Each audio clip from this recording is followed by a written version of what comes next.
Ассалаумағалейкум ардақты ағайын. Қазақтың төл тарихын түгендеуді жалғастырудамыз. Өздеріңіз видеода үнемі сұрап жатасыздар. Бұл ақпараттарды қандай кітаптардан алдың, қай жерден осы кітаптарды алып оқуға болады деп сұрайсыздар үнемі. Соған байланысты мен сіздерге қазір бір кітаптармен таныстырып өтпекшімін. Осы арнамыздағы жүктелген видеолардың барлығы осы кітаптардан алынған болып табылады. Мынау алдарыңызда тұрған үлкен кітап бұл Ұлы түрік тарихы деген кітап, авторы Оразбай Зәріпбай. Бұл кітап өте түркі халықтары мен қазақтың ата-бабаларына тікелей қатысты болған тарихты баяндайтын сондай бір өте керемет кітап. Бұл кітап 800 беттен тұрады. Бұның ішінде түркілердің ең түпкі атасы түріктен бастап, одан кейін Мұғыл хан, Қара хан, Оғыз хан, Білге қаған, Күлтегін, одан бергі Шыңғыс ханның тарихы бар. Қазақтардың ата-бабаларының түп тарихының барлығы осы кітаптың ішінде баяндалған. Бұл үлкен монографиялық еңбек болып табылады. Сол себепті алған адам өкінбейді бұл кітапты. Одан кейін бізде Рашид ад-Диннің Жамиғат Тауарих кітабы бар. Бұл кітап 2 том болып қайта баспадан басылып шығарылған. Мына бірінші томы, мына жерде екінші томы. Бұл өздеріңіз білетіндей Рашид ад-Дин Фазлуллах Хамадани 1316 жылы Арғын ханның баласы Ғазан ханның әмірімен басып шығарылған кітаптың парсы тіліндегі түп нұсқадан тұңғыш рет түркі халықтарының ішінде қазақ тіліне тұңғыш рет аударылған кітап. Бұл кітапты түркі халықтарының ішінде қазақтардан басқа ешкім аудармаған. Бұл кітаптың ішінде Шыңғыс ханның ата-бабаларының тарихынан бастау алып, сонау Төленің ұрпағы Ғазан ханға дейінгі тарих баяндалған. Бұл жерде Шыңғыс ханның тарихына қатысты өте көп тың деректер жарияланған. Бұл кітаптың мазмұнымен сіздерді таныстырудың қажеті жоқ деп ойлаймын, себебі біз бұл Жамиғат Тауарих кітабын өзіміздің арнамызда бірнеше рет жариялап, онда тақырыптарды көптен талқылағанбыз. Дегенмен бұл жердегі кітаптың мазмұнында өте көп Шыңғыс ханның шынайы ақиқат тарихына қатысты тың деректер өте көп. Шыңғыс ханның туылған жерінен бастап, оның ата-бабалары кімдер еді, олар қай жерлерде өмір сүрді, шынымен де осы қазақ даласында өмір сүрді ме, және оның Шыңғыс ханның руы қандай, оның ұрпақтары және де оның этнологиясы мен этимологиясына қатысты барлық сұрақтар осы кітаптың ішінде. Яғни Шыңғыс ханға қатысты құпия деректердің барлығын осы Рашид ад-Дин Фазлуллах Хамаданидің Жамиғат Тауарих кітабынан таба аласыздар. Сондай-ақ ол кітаптарға қосымша ретінде мынадай Ұлы тарих және ұлы әулиелер деген кітап шығарылған.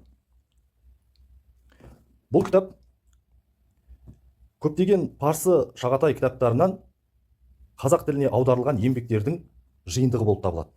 Мысалға айтатын болсақ, мына бұл кітап сол жағы қазақтың тарихын түгендейтін, қазақтың тарихын зерттеуде, қазақтың шығу тегін және де басқа да қазақтың тарихына қатысты еңбектерді түгендейтін осындай бір керемет кітап болып табылады.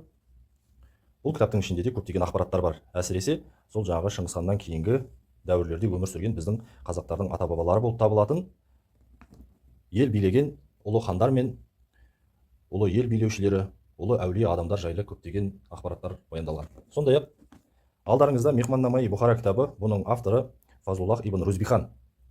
Бұл кітапта орта ғасырлық қазақтардың ата-бабалары орта ғасырларда қалай өмір сүрді. Міне сол жайлы бізге көптеген түсініктерді айқындап беретін сондай бір керемет кітап. Бұл да негізі парсы тілінен қазақ тіліне алғашқы рет аударылып отырған еңбектердің бірі. Мен қазір сізге мазмұнын қысқаша көрсетіп өтемін, қандай тақырыптар бар екенін. Бұл кітап сондай-ақ Шыңғыс хан мен және оның аталас жақыны болып келетін, аталас туысы болып келетін Әмір Темірдің өмір баянын және де оның Шыңғыс ханның аталары мен Әмір Темірдің аталары туысқан бауырлар екенін айқындайтын сондай деректер келтірілген кітап болып табылады. Бұл сол жағы Әмір Темірдің ата-бабалары мен Шыңғыс ханның ата-бабалары қалай туыс болғанын білгіңіз келсе, міне осы Мехман-Намаи Бұхара кітабынан таба аласыздар осы деректерді. Одан кейін біздің алдымызда Бекасыл Биболатұлының Зигзал деген кітабы тұр. Бұл Зигзал кітабы жалпы жұлдыздар ғылымын зерттеген үлкен түркі ғалымы Бекасыл Биболатұлының сондай бір керемет туындысы.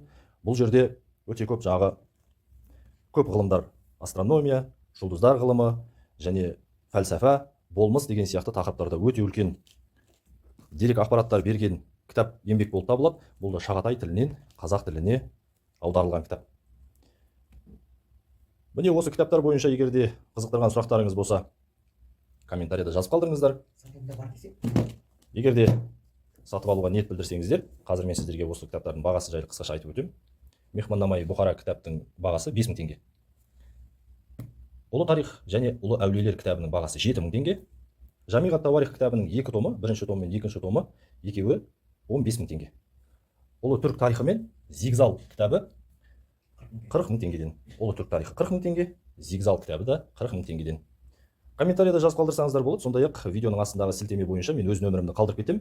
Сол нөмірге хабарласып та осы кітаптарға тапсырыс берсеңіздер болады. Қазақстанның кез келген жеріне біз почта арқылы немесе автокөліктер арқылы жіберуге дайынбыз, құрметті ағайындар. Қазақ тарихына жанашыр болыңыздар, қазақ тіліне жанашыр болыңыздар ағайын.